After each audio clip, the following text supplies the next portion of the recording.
We have I believe a 2018 Honda Accord 1.5. Today we are going to be replacing the fuel injectors.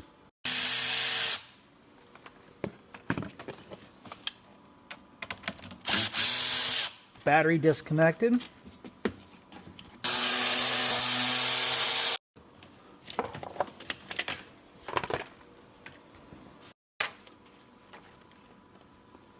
Take the upper intercooler pipe to throttle body hose loose. Keep your magnet handy so that way you can just pull it out without losing them. Put them in your magnet tray. Take your bracket loose for your heater hoses, which I got that unbolted. It's a 10mm from the intercooler pipe. Grab an 8mm, take your clamp loose, and then we can pull this pipe away from the throttle body. And you can use an 8mm or you can use a flathead screwdriver, it doesn't matter. Okay, that's off there. And sorry if this light's not bright enough, I don't have it turned up all the way because I like the battery to last for the whole repair process, and this will take a little while. Now we can unbolt the throttle body from the intake manifold.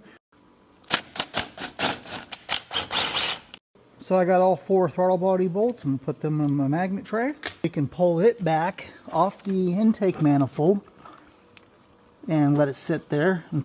So I just removed the 12mm bolt here. 2 bolts that hold this bracket over the high pressure fuel pump. Both of them do bolt into the intake manifold to access the high pressure fuel line and to remove the intake manifold from the engine. I've unplugged the connector that goes to the high pressure fuel pump. And then I've released this tab right here and lifted up this wiring harness. Squeeze the tab on the back side, pulled this out so that way I've got some movement here.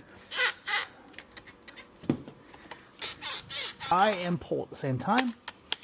So I have loosened up this high pressure feed line off the high pressure pump. It is a 19mm or 3/4.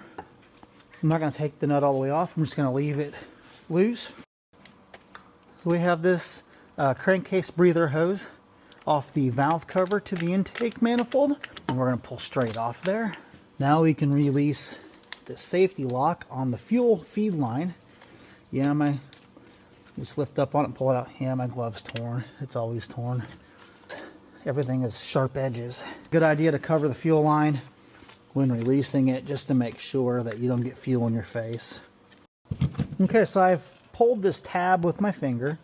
This is for the wiring harness that goes on the back of the intake manifold. And you can work a pair of pliers or something in there to push that off and get it out of the way. I've got everything disconnected and they just clip on. There's 3 bolts and 2 nuts. So a nut there, a nut here, bolt, and then 2 more bolts on the bottom side. So I broke loose that nut using a magnet before I drop it. 3-inch extension and a 12mm deep socket's all you need. Intake manifold out of here. We're going to replace all 4 of these intake manifold seals or gaskets, whatever you want to call them, along with the throttle body seal. Remove the 19mm fuel feed nut. Remove 2 10mm bolts for the fuel rail heat shield. You will notice I put paper towels in all of the open ports on the cylinder head, and the fuel rail has now been removed. And so it has all the fuel injectors. As you look at the photos at all the injectors, you will notice that cylinder number 4 has a lot more debris and carbon deposits on the nozzle tip. I always want to spray a cleaner through the fuel rail just to make sure there's no debris in there.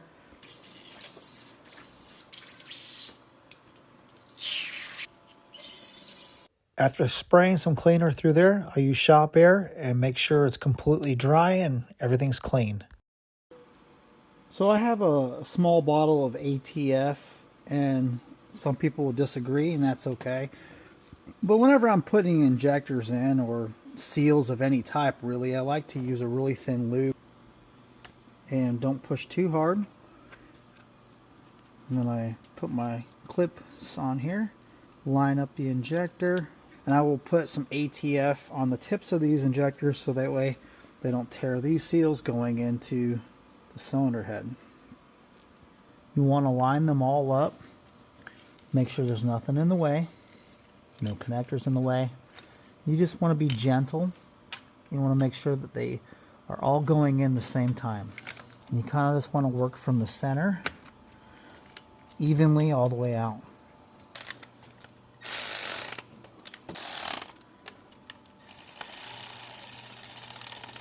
So, it just dawned on me,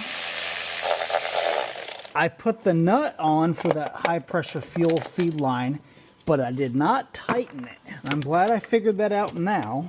That's why I truly believe in do not touch a nut or a bolt unless you're going to tighten it. I'm going to show you, it's going to look like it's on.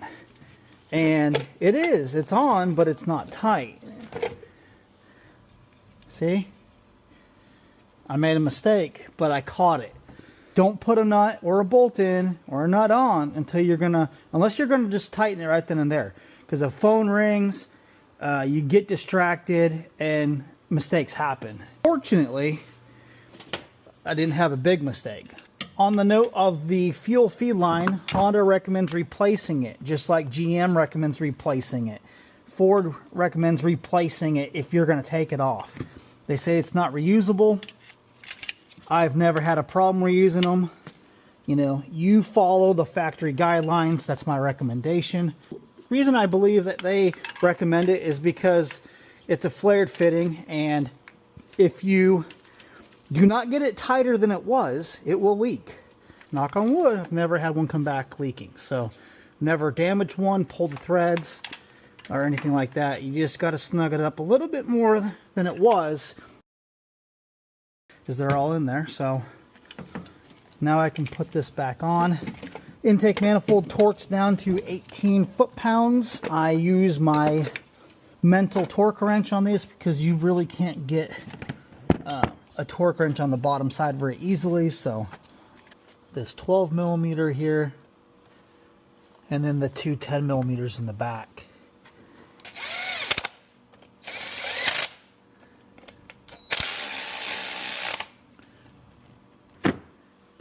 Take our emission hose, put this clamp on.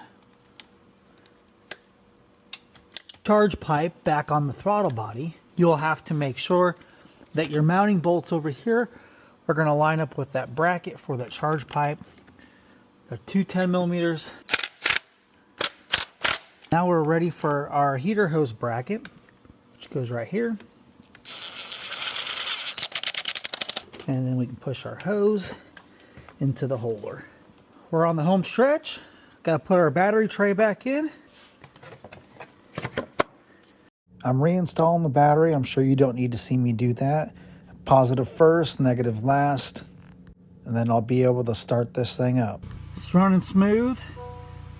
Fuel is low, so you need to put some fuel in it and stop running it low, because that's what picks up contaminants and can damage the fuel injectors. I recalibrated the steering angle sensor. It had a calibration issue. It may have a bad spot in the sensor. I told the customer if it comes back, we'll have to readdress it and maybe put a steering angle sensor in it. So somebody may have did an alignment or done something to lose the calibration, disconnect the battery. I mean, there's a lot of things you can do to create that problem. Watching it run here, we have no misfires on any of the cylinders. Sounds good out the exhaust. Nice and even tone. Whereas before it was skipping and popping and doing all kinds of stuff. So we look really good. Which I'm not going to run it much longer because I don't have any more gas here to put in it.